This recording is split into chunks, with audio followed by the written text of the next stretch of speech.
যুদ্ধ থামানোর অনুরোধ করেছিল কে আগে, ভারত না পাকিস্তান? তা নিয়ে শুরু হয়েছে বিতর্ক। তবে পাকিস্তান যে যুদ্ধবিরতির কোনো অনুরোধ জানায়নি তা স্পষ্ট করে দিয়েছে দেশটির সেনাবাহিনী। পাকিস্তানের সশস্ত্র বাহিনী বলছে, অপারেশন বুনিয়ান মারসুসে অন্তত ২৬টি ভারতীয় লক্ষ্যবস্তুতে আঘাত হেনেছে। চলতি সপ্তাহে ভারতের আকাশসীমা লঙ্ঘন এবং বিমান ঘাঁটিতে আঘাত হানার পর প্রতিরোধ গড়ে তুলেছিল ইসলামাবাদ।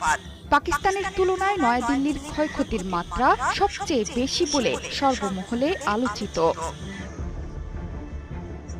রবিবার পাকিস্তান বিমান বাহিনীর মহাপরিচালক air vice marshal Aurangzeb Ahmed এবং নৌবাহিনীর উপপ্রধান ভাইস অ্যাডমিরাল রাজা রব নওয়াজ এক সংবাদ সম্মেলনে বিস্তারিত তথ্য দেন। এ সময় তাদের সাথে অভিযানের বিস্তারিত তুলে ধরেন পাকিস্তান সেনাবাহিনীর প্রধান